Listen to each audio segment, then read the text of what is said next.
episode number 10.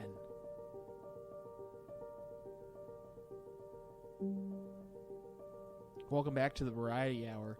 I am your host, Caleb Pearson. Great to have you with us for yet another episode, albeit a brief one, because as we all know, brevity is the soul of wit. We hope you enjoyed listening to our interview with Chris Love last week. A really good interview. Really enjoyed having him on board and really excited to see what he does with the projects he has moving forward. As I said last week, we're going to be doing the show a little bit differently to have more consistent episodes, and would love to get people's feedback on that wherever you get podcasts, whether it's Spotify, Apple Podcasts, wherever podcasting is, you will find us there. So feel free to leave a like, subscribe to us, and give a comment if you love the podcast, hate the podcast, I don't care. Just let me know. And this week, we go back to our Uber Weird segment, where I talk about a man who started a brawl in broad daylight in a bar. For people who haven't listened to the show previously, you know all my stories about being an Uber driver have happened at night, because that's the time I usually like to drive. People are a little more chatty. You know, people are a little more interesting to me when they've had some liquor in them. You know, they're a little more loose. It's not during the day. There aren't a lot of work stresses. People are just out to have a good time. So the people interacting is a lot more interesting. And I mean, I also stopped doing day trips because you get asked to do some of the dumbest stuff, and you don't get the personal interaction that you would when you're going to the bar. For example, I picked up a woman and her 2 kids, and she had, I'm not kidding you, 30 bags of laundry that she was doing. And loaded them into the trunk, which was completely full. Loaded them into the back seat of my car, which was completely full, with the kids. And up front was almost completely full. And she said to me, oh yeah, it's been months since I've done laundry, so I'm really glad that I could get to do this. And I looked back at the kids, I'm like, you guys okay? And they're like, yeah, it's fine. I mean, they created their own airbags, essentially, you know, with all this laundry. And, you know, I helped the people take all the laundry out. Thanks. Get out and leave.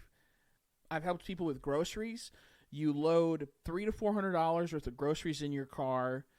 You pack it up. People talk to you, decently cordial. Sometimes they don't talk to you at all. You get to the location. You help them take out all the food, and the people just stand there and watch you, say thanks and nothing. And I'm going, I don't really want to do this stuff anymore. You know, if I were going to do something like this, I'd be doing DoorDash or something. You know, the whole reason I liked doing Uber is the personal interaction with people and the great stories that come with that. And this story, ironically, saying how I don't like driving during the day, is one of the more interesting stories that happened during the day. And I don't even think it was during happy hour. It was at 11 o'clock on a Tuesday afternoon. And if you're familiar with Milwaukee at all, there are a couple sections of the city where it's party central on the weekends. There is Brady Street, where there's a whole slew of bars, Water Street, where there's a whole slew of bars, and Old World 3rd Street, where there's a whole slew of bars. There are other areas in the town, obviously, that people go and drink, but these are like the 3 big hubs of like young people that go and drink and party on the weekends. So I was around that area on Water Street, one of the main areas. There are a couple bars there. Duke's on Water Street, Brothers, Red Rock Saloon, McGillicuddy's is another one. And Duke's on Water is right on a corner of Water Street and Juneau. And I go out, sit outside Duke's on Water Street where the guy wanted me to pick him up on the app. And so I'm sitting there for probably 30 seconds. And I look back to my right where I'm picking him up, and I hear shouting. And people are like, fuck you, blah, blah, blah, blah, blah, blah, blah, blah. And a guy literally gets hurled out of the bar. Mind you, this is like 11:30 in the morning on a Tuesday. And as they hurl this guy out, somebody chucks a sandal at this guy, and I mean just decks him, and the guys on the ground, you know, the guys who throw him out or keep cursing at him, they're like, you better stay where you are, bitch, don't come back in here. And as the guy's walking away, he flips them the bird, and he's like, yeah, fuck you too, you pieces of shit, blah, blah, blah, blah, blah, blah, blah, blah. So he opens the door to my car and immediately doesn't even go for the back seat. Immediately goes for the front seat. And I'm going, I don't know what this guy's dealing with. Fine, I'll just let it slide. Not a big deal. I usually don't like people sitting there, but this guy, I'm like, I don't know what the hell's going on. Just get him out of here. And as he looks at me, the whole left side of his face is swollen. So clearly he's been punched by somebody. And he gets in the car and he sits down. And before he even says hello, before he even says how are you, he goes, you know what, man? Sometimes you just got to punch some people in the face, man. Sometimes you just got to punch them in the fucking face.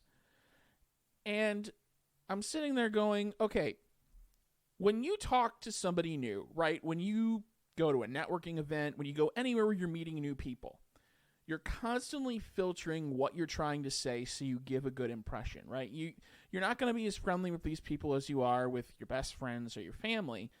You want to have a good impression, so you're constantly filtering through stuff where you may think of a joke and you go, this isn't the appropriate time or place. Or you think of all these other things, you're like, I'm trying to filter through this so you give a good impression so people, still want to talk to you and still want to interact with you. And I was thinking, this is the thought that came out. Was there any filter? And if there was, I want to know the freaking thoughts that were there before the filter kicked in. If that's the one that you're going to lead with. But anyways, I digress. So I had to ask. I'm going, well, hey, I'm like, why do you have to punch some people in the face? And the guy puts his sandal on. He goes, well, I'll tell you what. There's this guy at the bar in there who owes me a lot of money, and he's been ducking my phone calls, and he's been ducking me for months. And it really pisses me off. And I said, okay, totally understand where you're coming from there. He then goes, it was his birthday today, and I knew he would be at the bar with his friends. So I bought him a shot for his birthday. Everybody gave him a cheers. And then I punched him in the face as hard as I possibly could have. And then, he said all his buddies ganged up on me because, God forbid he actually fights his own battles. And he said, and then they threw me out. He's like, isn't that a bunch of bullshit that they would do that to me? And I'm sitting there going, that's the bunch of bullshit? You literally know a guy who owes you money. So rather than confront the guy, just you and him, you go where it's his freaking birthday. You punch him in the face in front of all his friends. Did you think they were not going to do anything? And why buy him the drink? You clearly are pissed. So, what? Why would you do that? It's just all so confusing to me. And he just is like, he's like, sometimes you just got to punch people in the face. And he's like, I don't apologize for what I did. I don't regret it at all. And I'm thinking, okay, so because you couldn't filter your thoughts out, clearly, when you first got in the car, we saw this, you know this guy owes you money, so you go to his birthday party and assault him in front of everybody. So now the chances of you going to jail or getting arrested, there was no chance of that before. Now there is a very good chance. There is now a 0% chance you're going to get your money back from that guy ever again, and you will never be buying him a drink or going anywhere with him or his friends ever again. And it's just kind of like, was this worth it? The rationale to me is just baffling. Am I crazy here? I don't think so. We're all a little crazy, let's be honest, but that one seemed a little much to me. And after he told me this story, he just gets out of the car and goes on with his day. And I am still and will always be truly baffled by why he did that, where he did it, and you just go on with your day then after that. It's always struck me as so weird. But hey, maybe I'm crazy. I don't know. Let me know in the comments if I'm crazy. But that is our story this week for our uber weird section of the podcast. And there you have it. That's our abridged version of the Variety Hour with Caleb Pearson. I told you it would be short. I was going to do a piano piece this week, but it was my birthday over the weekend, and I just didn't have the time. But 2 weeks from now, we will be listening to Beethoven's Für Elise. So have that to look forward to. I want to thank you again for listening to the Variety Hour with Caleb Pearson, wherever you are listening. Feel free to follow and subscribe to the podcast on all major podcasting platforms, including Spotify and Apple Podcasts. Feel free to follow us as well on Facebook or Instagram at The Variety Hour CP. And we look forward to seeing you next week here on Wednesday with our Creative Conversations portion of the podcast. So we'll see you next Wednesday. Take care, and God bless.